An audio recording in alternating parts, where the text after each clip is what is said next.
મહર્ષિ દયાનંદ સરસ્વતીની 200મી જન્મ જયંતિ નિમિત્તે તેઓની જન્મભૂમિ મોરબી જિલ્લાના ટંકારા ગામે 3 દિવસના ભવ્ય ઉજવણી સમારોહનું આયોજન કરવામાં આવ્યું હતું. તારીખ 10મી ફેબ્રુઆરીથી શરૂ થયેલા આ સમારોહ 11 અને 12 ફેબ્રુઆરી 2024 દરમિયાન ચાલ્યા હતા. આ જન્મોત્સવ સ્મરણોત્સવના વિવિધ સત્રોથી મહર્ષિની દ્વિશતાબ્દી ઉજવણી કરવામાં આવી હતી. તારીખ 10મી ફેબ્રુઆરી 2024 સવારના પવિત્ર વાતાવરણમાં યજ્ઞ અનુષ્ઠાનથી ઉજવણીનો મંગલ પ્રારંભ કરવામાં આવ્યો. ત્યારબાદ શોભાયાત્રા, ધ્વજારોહણ અને સંન્યાસી મહાનુભાવોના અભિવાદનના સત્રો આયોજિત કરવામાં આવ્યા હતા. સમારોહ સ્થળે ઉજવણીનો શુભારંભ કરાવ્યા બાદ ગુજરાત રાજ્યના માનનીય રાજ્યપાલ શ્રી આચાર્ય દેવવ્રત અને શ્રીમતી દર્શનાદેવી આચાર્યએ યજ્ઞ જ્યોતને ભાવથી આવકારી હતી.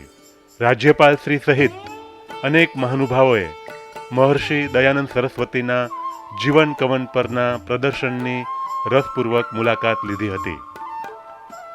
સમારોહ સ્થળે તૈયાર કરવામાં આવેલ આકર્ષક રંગોળી, રેતશિલ્પ, થિયેટર, પુસ્તક મેળો, મહર્ષિના જીવન કવન રજૂ કરતા ખંડો તમામ લોકોના આકર્ષણનું કેન્દ્ર બન્યા હતા. ઉજવણી સમારોહના પ્રારંભે ગુજરાત રાજ્યના માનનીય રાજ્યપાલશ્રીએ પોતાના પ્રેરક ઉદ્બોધનમાં મહર્ષિ દયાનંદ સરસ્વતીના સંદેશના આજના સમયના औचित्यની चिंतनात्मक बात प्रस्तुत करी हती. 3 दिन का ये सम्मेलन मैं समझता हूं ऋषि दयानंद के जन्म से लेकर आज तक इतना बड़ा कार्यक्रम टंकारा में पहले कभी नहीं किया गया. ये पहली बार है जब विश्व के अनेक देशों के और भारत के कोने कोने से लोग यहाँ पर उपस्थित हुए. मैं गुजरात के गवर्नर होने के नाते आर्य समाज के परिवार का हिस्सा होने के नाते आप सबका गुजरात की इस पवित्र धरती पर हार्दिक अभिनंदन और स्वागत करता हूं. ये 3 दिन हम सब के लिए चिंतन के होने चाहिए और हमने इन लंबे काल में क्या खोया क्या पाया. मैं भाषण देने के लिए नहीं खड़ा हुआ, अभी तो कुछ चर्चा आपके बीच में जरूर करना चाहूंगा और वो भी इसलिए कि आप वो लोग हैं कि जो आर्य समाज का भला चाहते हैं, जो ऋषि दयानंद और आर्य समाज के विचारों को जनमानस तक पहुंचाना चाहते हैं. ઉજવણીના પ્રથમ દિવસે શૌર્ય પ્રદર્શન, ભજન સંધ્યા ઉપરાંત સાંસ્કૃતિક કાર્યક્રમોનું પણ સુચારું આયોજન કરવામાં આવ્યું હતું. મહર્ષિ દયાનંદ સરસ્વતીના દ્વિશતાબ્દી વર્ષની ઉજવણીના બીજા દિવસે તારીખ 11 ફેબ્રુઆરી 2024 રવિવારે જ્ઞાન સત્રમાં વિવિધ મહાનુભાવોના પ્રેરક ઉદ્બોધનો, વક્તવ્યો આયોજિત કરવામાં આવ્યા હતા. એ થકી ઉપસ્થિત ભાવકો અભિભૂત થયા હતા. સમારોહમાં માનનીય રાજ્યપાલશ્રી સાથે પશુપાલન, ડેરી અને મત્સ્ય ઉદ્યોગ મંત્રી શ્રી પુરુષોત્તમ રૂપાલા પણ ઉપસ્થિત રહ્યા હતા. આચાર્ય દેવવ્રતજી સાથે આપે પણ હવનકુંડમાં આહુતિ અર્પણ કરી હતી. સમારોહમાં દ્વિતીય દિવસે પણ ગુજરાત રાજ્યના માનનીય રાજ્યપાલ શ્રી આચાર્ય દેવવ્રતે પ્રાસંગિક ઉદ્બોધન રજૂ કર્યું હતું. डॉक्टर पदम सूरी जी से बातचीत हो रही थी. अगले कुछ दिनों में भारत के यशस्वी प्रधानमंत्री श्रीमान नरेंद्र मोदी जी हरियाणा के रेवाड़ी जाने वाले हैं और उन्होंने विशेष रूप से आर्य समाज के लोगों से जानकारी ली कि भारत में जो पहली गौशाला बनी वो रेवाड़ी में 1879 में ऋषि दयानंद के द्वारा स्थापित हुई थी और उस गौशाला के बाद पूरे देश में गौशालाओं का गौ माता के संरक्षण का कार्य प्रारंभ हुआ था। केवल इस थोड़े समय में ये मैं बात बताना चाहता हूं कि स्वामी दयानंद सरस्वती ने आर्य समाज की स्थापना 1875 में मुंबई में की थी और आर्य समाज की स्थापना करने से 2 वर्ष पहले उन्होंने गो कृषि आदि रक्षणी सभा की स्थापना की थी। गो माता और कृषि भारतीय अर्थव्यवस्था की रीढ़ है। गाय और कृषि को बचाना इस देश की अस्मिता को बचाने का काम करेगा। કેન્દ્રીય મંત્રી શ્રી પુરુષોત્તમ રૂપાલાએ મહર્ષિને ભાવપૂર્વક યાદ કરી પ્રસંગને અનુરૂપ મનનીય વાત રજૂ કરી હતી। ये ऐसा अवसर है जो हमें स्मरण दिलाता है जो कविता इकबाल ने लिखी थी, कुछ बात है कि हस्ती मिटती नहीं हमारी। वो पंक्ति सारे जहां से अच्छा हिंदुस्तान हमारा, उसमें उन्होंने ये लिखा है कि कुछ बात है कि हस्ती मिटती नहीं हमारी। आचार्य देवव्रत जी जैसे सुग्न महामहिम जब हमें उपलब्ध हो और हमारी इस सभा का अध्यक्ष स्थान देदीप्यमान कर रहे हो, मुझे उसे सगर्व बताना है। हमारी संस्कृति को बचाने का काम इन महापुरुषों के द्वारा होता रहा, इसीलिए उन कवियों को वर्तमान में लिखना पड़ा कि कुछ बात है कि हस्ती मिटती नहीं हमारी। मैं इस गुजरात की टंकारा की धरती से बड़े विनम्र भाव से कहना चाहता हूं कि उस कुछ बात है कि हस्ती मिटती नहीं हमारी, वो कुछ बात में लिखने वाले में पहला नाम महर्षि दयानंद सरस्वती जी का हम लिखे। ભારતના માનનીય વડાપ્રધાન શ્રી નરેન્દ્ર મોદીએ મહર્ષિના દ્વિશતાબ્દી વર્ષની ઉજવણીમાં પોતાનું મનનીય ઉદ્બોધન વર્ચ્યુઅલી પ્રસ્તુત કર્યું હતું। मेरा सौभाग्य रहा कि स्वामी जी की जन्मभूमि गुजरात में मुझे जन्म मिला। उनकी कर्मभूमि हरियाणा, लंबे समय तक मुझे भी उस हरियाणा के जीवन को निकट से जानने समझने का और वहां कार्य करने का अवसर मिला।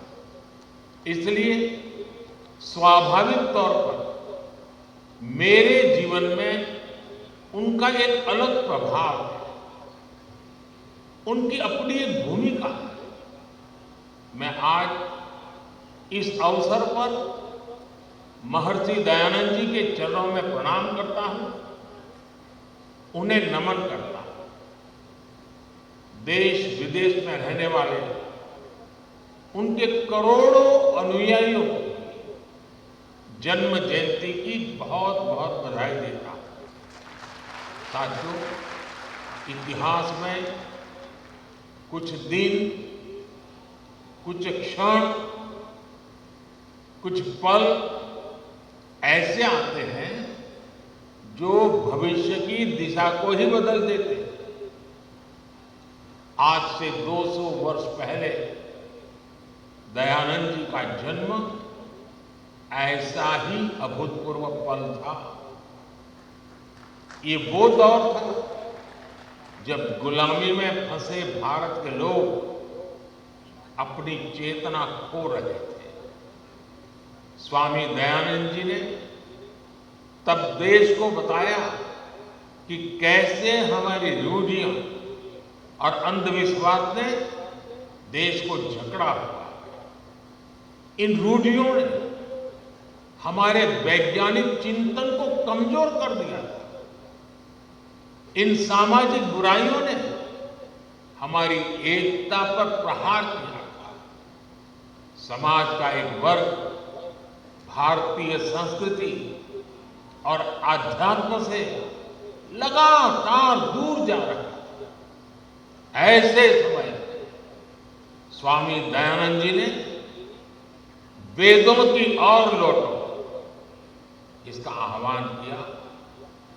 उन्होंने वेदों भाष्य लिखे, तार्किक व्याख्या की, उन्होंने रूढ़ियों पर खुलकर प्रहार किया और ये बताया कि भारतीय दर्शन का वास्तविक स्वरूप क्या है। इसका परिणाम ये हुआ कि समाज में आत्मविश्वास लौटने लगा, लोग वैदिक धर्म को जानने लगे और उसकी जड़ों से जुड़ने लगे। साथियों, हमारी सामाजिक कुरीतियों को मोहरा बना अंग्रेजी हुकूमत हमें नीचा दिखाने की कोशिश करती थी। सामाजिक बदलाव का हवाला देकर तब कुछ लोगों द्वारा अंग्रेजी राज को सही ठहराया जाता था। ऐसे कालखंड में स्वामी दयानंद जी के पदार्पण से जब सब साजिशों को गहरा धक्का लगा, मैं आप सभी को महर्षि दयानंद की 200वीं जयंती पर पुनः शुभकामनाएं देता हूं। एक बार फिर महर्षि दयानंद जी को, आप सभी संतों को श्रद्धापूर्वक प्रणाम करता हूं। बहुत बहुत धन्यवाद। બીજા દિવસે ઉજવણીના વધુ એક સત્રમાં ભાગવતાચાર્ય પૂજ્ય રમેશ ઓઝા અને યોગ ગુરુ શ્રી બાબા રામદેવે પણ પ્રાસંગિક વાતો રજૂ કરી હતી। ये द्विशताब्दी महोत्सव मना रहे हैं, तब संपूर्ण विश्व में फिर से प्रणवंत विश्वम आर्यम, और आर्य ही बनना है। हम मनुष्य है तो आर्य नहीं बने तो दूसरे जीव जंतु की तरह होंगे, श्रेष्ठ तो बनना ही है। महान, अब देश के लोग अकबर महान नहीं पढ़ेंगे, अब पढ़ेंगे गौतम कणाद जैमिनी पाणिनि पतंजलि महर्षि नारायण महान है। महान है राजगुरु चंद्रशेखर सुखदेव, भगत सिंह, रानी लक्ष्मीबाई, महाराणा प्रताप, छत्रपति शिवाजी महाराज, वीरों का इतिहास पढ़ाया जाएगा। इतिहास भी हमारे बच्चे से ही पढ़ेंगे। जब संस्कृत की किताब पढ़ेंगे, जब हिंदी की किताब पढ़ेंगे और जब इंग्लिश की किताब पढ़ेंगे, भाषा बोध के साथ उनको वेद का भी बोध होगा। ऐसा भारत में नया शिक्षा का अभियान चलेगा। ઉજવણી સત્રના ત્રીજા દિવસે તારીખ 12મી ફેબ્રુઆરી 2024 સોમવારે યોજાયેલ સમાપન સમારોહમાં ભારતના માનનીય રાષ્ટ્રપતિ શ્રીમતી દ્રૌપદી મુર્મુ ખાસ ઉપસ્થિત રહ્યા હતા। ગુજરાત રાજ્યના માનનીય રાજ્યપાલ આચાર્ય દેવવ્રત અને માનનીય મુખ્યમંત્રી શ્રી ભૂપેન્દ્ર પટેલ સહિત મહાનુભાવો અને પદાધિકારીઓએ રાષ્ટ્રપતિ મહોદયાનું સ્વાગત કર્યું હતું। સમારોહ સ્થળે વૈદિક મંત્રોચ્ચારણ સાથેના યજ્ઞમાં રાષ્ટ્રપતિ શ્રીમતી દ્રૌપદી મુર્મુએ ઉપરાંત ગુજરાત રાજ્યના રાજ્યપાલશ્રી અને મુખ્યમંત્રીશ્રીએ આહુતિ અર્પણ કરી હતી। બાદમાં પ્રદર્શન સહિત વિવિધ ભાગોની મુલાકાત પણ લીધી હતી। ઉજવણી સમાપન સમારોહમાં ડીએવી કોલેજના અગ્રણી અને પદ્મશ્રીથી વિભૂષિત શ્રી પૂનમ સૂરીએ મહેમાનોને શાબ્દિક આવકાર આપ્યો હતો। आज बहुत बहुत खुशी से, तहे दिल से, पूरी तरह से जो भी मेरे अंदर ताकत है उसको खुशी मनाते हुए मैं आप सबका इस टंकारा की पावन भूमि पे आपका स्वागत करता हूं।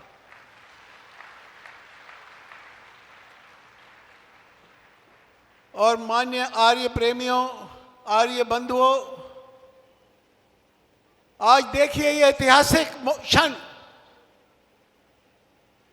कि हमारे टंकारा की स्टेज पर, आर्य समाज की स्टेज पर भारत की राष्ट्रपति जी श्रीमती मुर्मू जी, गुजरात स्टेट जहां पे टंकारा है, जहां पे ये प्रोग्राम हो रहा है, उसी स्टेट के गवर्नर आचार्य देवव्रत जी, उसी स्टेट के मुख्यमंत्री। सोचिए, इतना शख्सियत किसी और मंच, कोई और मंच हो सकता है? ये आर्य समाज का मंच, और इसे ये सब कुछ इसीलिए पूरा हुआ क्योंकि इसे प्रेरणा मिली और इसे आशीर्वाद मिला स्वामी दयानंद जी का। પ્રતિનિધિ સભાના અધ્યક્ષ સુરેન્દ્રકુમાર આર્યએ મનનીય વાત રજૂ કરી હતી। सदियों की पराधीनता से त्रस्त, अविद्या अंधकार में डूबे, अपना स्वाभिमान खो चुके, अपनी संस्कृति एवं गौरव को भूल चुके भारत में पुनर्जागरण का श्रेय गुजरात के टंकारा को जाता है, जिसने अपनी पवित्र रज से महर्षि दयानंद जैसी महान विभूति को जन्म देकर समस्त विश्व पर उपकार किया है।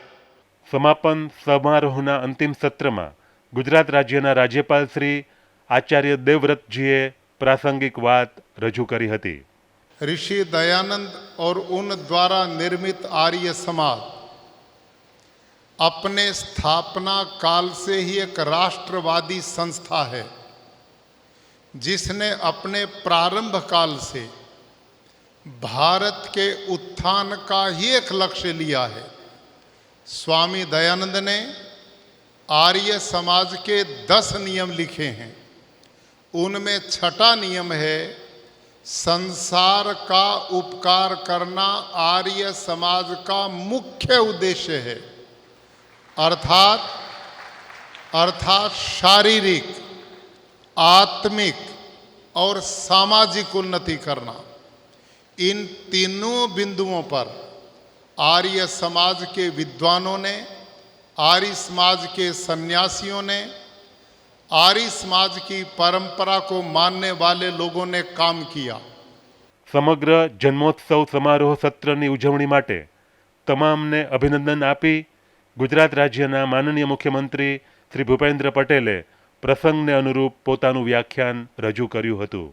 आर्य समाज के संस्थापक महर्षि दयानंद सरस्वती जी के जन्म की 2 शताब्दी के पवित्र अवसर पर महर्षि जी की स्मरण वंदना करता हूँ। आज इस अवसर पर पधारे हुए राष्ट्रपति महोदया का गुजरात में हृदय से स्वागत करता हूँ। गत वर्ष फरवरी में ही विश्व नेता और हमारे यशस्वी प्रधानमंत्री श्री नरेंद्र भाई मोदी ने दयानंद जी की 200वीं जन्म जयंती पर ज्ञान ज्योति पर्व का प्रारंभ नई दिल्ली से कराया था। तब से देश भर में महर्षि जी की वंदना का महोत्सव चल रहा है। आज का यह आयोजन उस वंदना महोत्सव का शिखर है।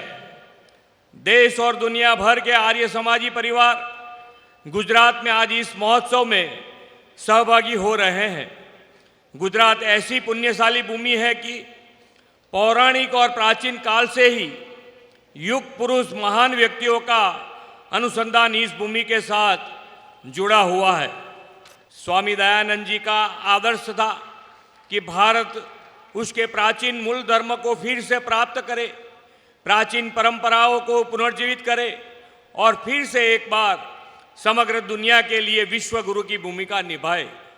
आज आदरणीय प्रधानमंत्री जी के नेतृत्व में भारत अपनी प्राचीन समृद्धि फिर से प्राप्त कर रहा है और महर्षि जी के आदर्शों को साकार कर रहा है।